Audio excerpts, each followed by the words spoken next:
Modern Rabbinic Judaism has a dark side to it, Kabbalah. It attempts to mix two things that should never go together, God and witchcraft. To this day, it is still very much hidden from the public eye, but my guest is a Jew that used to practice Kabbalah, and he explained what it's all about.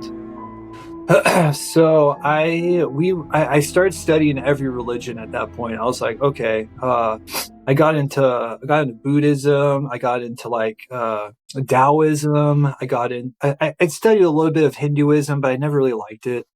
I got into what's that religion called in Japan? It's like a nature religion. I forget, but I know what you're talking about.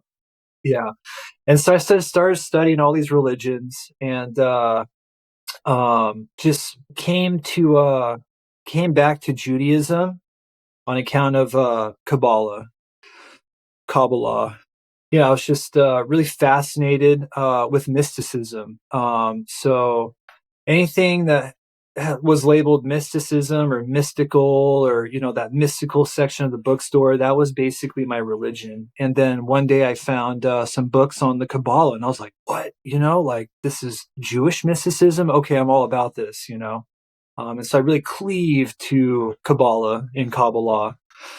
You can edit that out. It's called Kabbalah, but really cleaved to that just because of my Jewish background, and what it was saying really made a lot of sense to me. It was like a perfect blend of all the mystical stuff that was going on and kind of surging in popularity, like I guess astrology and the stuff with the little red bracelet that wards off the evil eye that you see around. That all comes from the Kabbalah. And so I thought I had found like the start of it all, like the root of it all. And so I thought I found the truth with Kabbalah.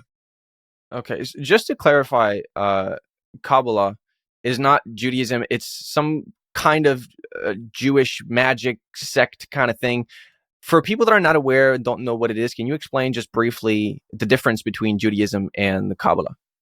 So it's really entrenched these days. You can't.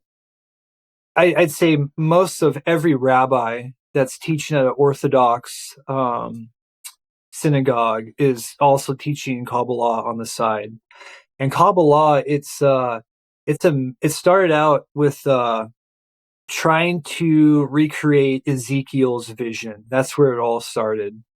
These rabbis were trying to, after Ezekiel left there, or Elijah, they tried recreating the vision of the chariots of God.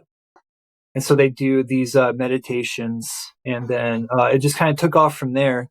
And so Kabbalah has there's just one side of its meditation. It seems very all right. It's just meditating on the names of God, calling on the angels. And then there's another dark side to it where it's really ritualistic.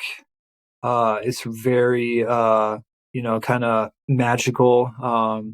And my estimation of the darker side of it is from the Babylonian exile, when after the Second Temple was destroyed, the Jewish people were exiled, and you have the Babylonian Talmud that comes from that, and then my estimation is all this darker kind of magical stuff. But that stuff was kind of secretive. You really had to dig to find that really dark stuff, At the time, I didn't know it was dark. It kind of felt wrong, but so it's a big mashup of all these different mystical practices, and it involves a lot of amulet use, like taking little metal geometric patterns and engraving, your Hebrew letters and intentions and stuff, and then wearing these amulets secretly. Just a lot of idolatry. It's very different from what Judaism is supposed to be in the Old Testament. But I find it interesting that you said, at least in your experience, most rabbis that teach in synagogues are kind of doing that on the side, kind of entrenched. I would not be able to tell you because I've never been in a synagogue, but it seems to be your experience, which is at the very least interesting.